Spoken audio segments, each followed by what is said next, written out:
There's something that a lot of people won't admit about the holidays, especially Thanksgiving.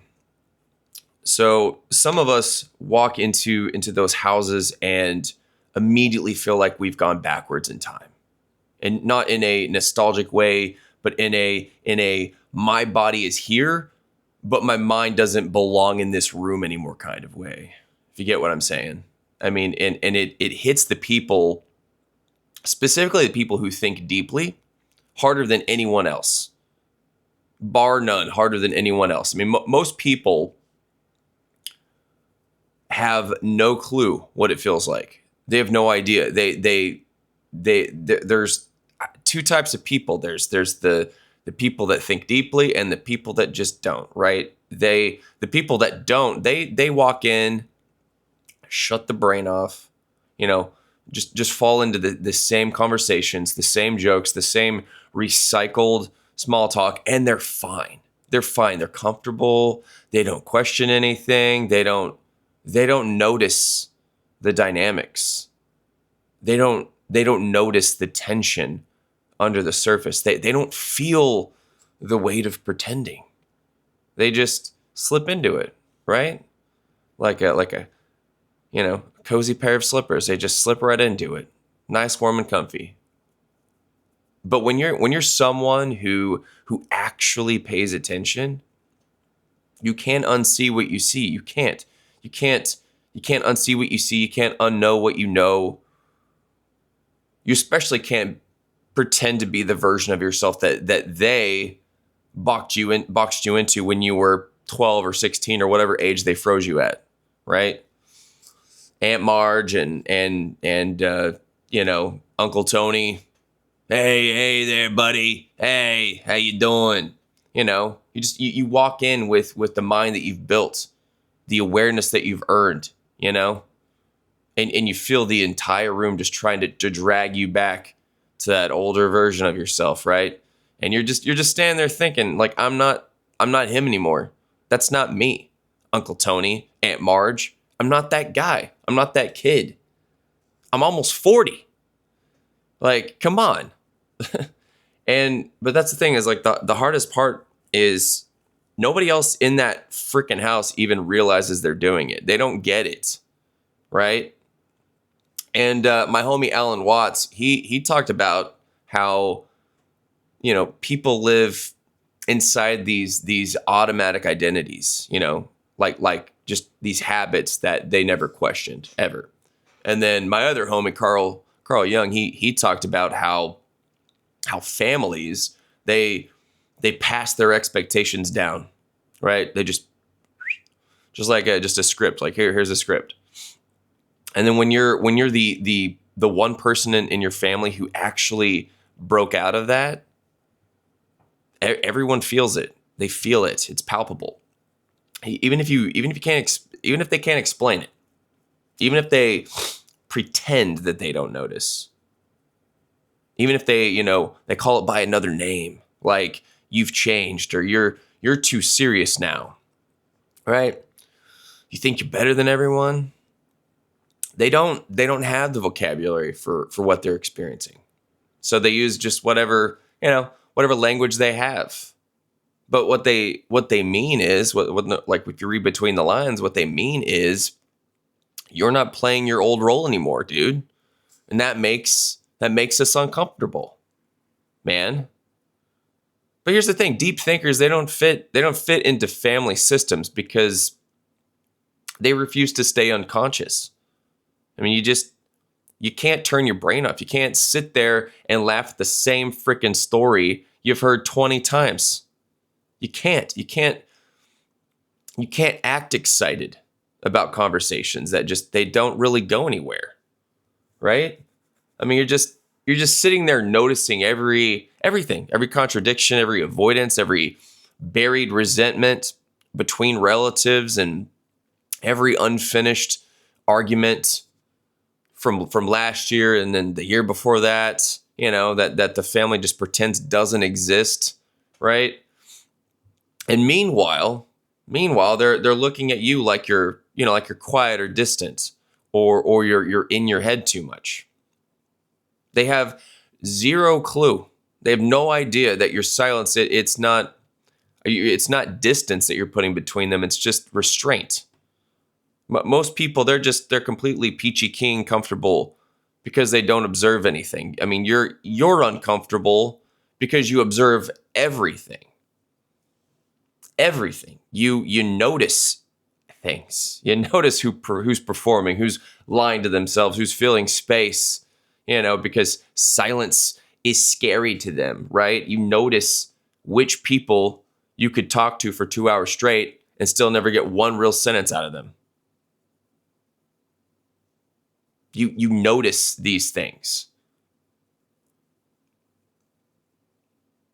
You walk into Thanksgiving with a level of awareness that exposes the room just by existing and just by being there. And that's the part that nobody understands. And you're not trying to expose anyone. You're not being a judgy person. You're not trying to judge anybody. You're not trying to be too smart or too deep or too intense. You're just simply unable to lower your mind to the setting that they're asking you to operate at, right? Just two different frequencies. You can't do it. It's painful. It's painfully impossible. But I mean, I guess some people, they don't say this out loud because it sounds cruel, but I mean, it's true. Truth hurts, right? I mean, if these people, they weren't family, you wouldn't spend time with them. I mean, you wouldn't. There's no animosity or hatred or it's not out of like superiority or anything like that. It's just out of it's just you're not compatible with them. It's a matter of incompatibility. Your mind just runs on a different operating system is all, right? You're someone who sits with your thoughts. You question yourself. You don't dodge hard truths. You don't bob and weave. You take it to the chin. You take those hard truths to the chin, right? To the schnoz. You're someone who'd rather have one honest conversation than 10 hours of nothing. 10 hours of just noise. And then Thanksgiving hits, and then suddenly you're surrounded by people who haven't thought about anything deeper than football stats, right? Or complaining about some event that happened at a grocery store three years ago, right? They grabbed the last 20-pound turkey. I was pissed. I tussled with them and got arrested. Whatever it is, I don't know. But yeah, I mean, you start asking yourself, like, why am I here, right? Again, for the umpteenth time. Why am I here? But why am I actually what am I doing here in this room? like I'm just carrying the weight of everyone else's expectations. Why? And Carl Jung, he said that the moment that you individuate, the moment you become aware of who you are, who you actually are, your old world, it just stops recognizing you. You're a stranger. Thanksgiving it's the perfect example of that. It is. It always is, forever will be the best example. I mean, you're walking into a room that was built for a version of you that doesn't exist anymore. And everyone else is operating like that version is still the real one. You know exactly what I'm talking about. All of you know exactly what I'm freaking talking about. And that's why you feel freaking tired. That's why you feel out of place. That's why you're standing there just thinking to yourself, I don't relate to any of these people. Because you don't. You just don't. And that doesn't make you're not an enemy to these people. They're not an enemy to you. You're not damaged. They might think that you're short-circuiting. Something's off, but you're just evolved. That's it. I mean, there's a reason you'd rather be home with a book or just in a quiet room or on a long drive or with just one person you can actually connect with. There's nothing antisocial about it. I'm not an antisocial person. I love if I can be in a pleasant environment with other people and have connection, dude. That's the best thing ever. I don't avoid people, not those people. I avoid all the schmucks out there. You know, I mean, it's just you're avoiding environments where nothing true gets said, where it's just ultimately a waste of your time. I mean, when you're a person that thinks deeply, you crave depth all the time. And when you live consciously, you crave consciousness. You know, when you're grown internally, you crave people who have done the same, who have walked the same path. And family family gatherings, they're just built on habit. They're not built on consciousness. It's just a tradition, a hand me down. And that's really the disconnect here. I mean, but here's the thing that deep thinkers, I don't think they admit. They think it, but they may not say it out loud. We do hold a lot back. Yeah. But yeah, I mean, being around family can make you feel more alone than actually being alone. Because when you're physically surrounded but mentally isolated, that gap feels way wider. It feels wider. And yeah, you care about them. Of course, you want them to be happy. You want connection with these people. But connection can't happen if they only interact with the version of you that they remember and that they have in their head. The person that they think that you're supposed to be, should be. That's an unending grief, a quiet unending grief that deep thinkers feel during the holidays.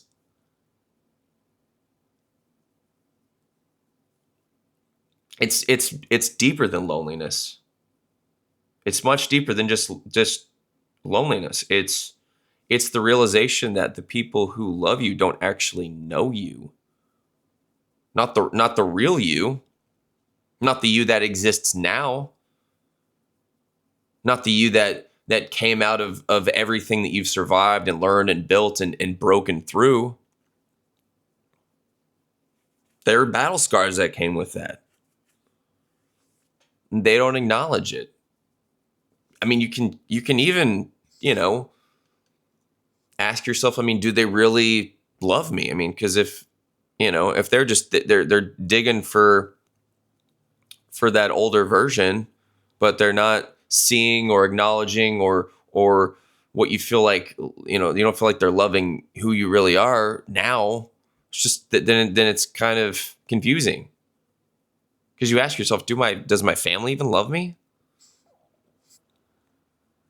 But I mean, yeah, I mean, when you're trying to bring any part of that version of yourself to the table, it seems like it either gets just misunderstood or ignored. And after a while, you stop trying, right? You know, you just go quiet. You go radio silent. Maybe play along. I don't know. And the whole time, your mind it's constantly thinking. If I speak honestly, it'll either go over their heads or it'll make them uncomfortable. And you're right. That's exactly what would happen. Deep thinkers, they become foreign in their own families because they no longer match the emotional level that the family functions on. It's not a jab at the family, it's just the truth. I mean, it's not because they're bad and you're better than them. It's just because depth separates you. It separates you from the people who never looked inward. So what do you actually do at Thanksgiving? You do what you've always done. You navigate it the best you can. You sit through it. You know, without, abandoning yourself, you know, without shrinking for them and without expecting them to suddenly understand you, right? You take it for what it is. You don't fake anything. You don't fight anything. You let the day be what it is, right? A reminder of where you came from and not a definition of who you are now, right? It can be a nice reminder of where you came from. And you don't have to force conversation. You don't have to pretend you're the old version of yourself. Don't revert back to that. You don't have to match their energy or explain your distance or your silence. You don't have to make yourself, smaller just to keep the peace. All right? You simply exist in the room the way you exist everywhere else, right? You're aware, you're observant, you're grounded, and quietly separate in the ways that matter. If anything, it could be some good entertainment, like watching a comedy or a horror, depending on your family. I don't know. The genres will vary depending on, what kind of family you got. But I mean, yeah, being a deep thinker in your family, it's not, I wouldn't say it's alienation. It's the cost of growing past, like I said, the emotional level that you were raised in. Thank God you're not there anymore. But yeah, that it might sound uncomfortable, but it's accurate. It's very accurate. But yeah, the moment that you stop fighting that truth, there's gonna be a change in the wind. You're gonna stop blaming yourself for not fitting in and stop forcing conversations that don't go anywhere. You stop apologizing for the way your mind works. Don't do that. Don't apologize for the way your mind works. But yeah, for the first time, you understand that there's nothing wrong with you. Okay? You're not distant. You're not a cold person. You're not trying to be difficult or anything like that. You're not impossible to relate to. You're just awake in a room full of people who never ask themselves why they feel asleep. And that's the real tension of Thanksgiving for people like you and I. That's the mismatch. The real tension, it's not in the food or the plans or the travel. It's the mismatch. Your depth versus their surface, right? Your awareness versus their autopilot. Your growth versus their nostalgia. And once you see that clearly, you stop trying to reconcile the two.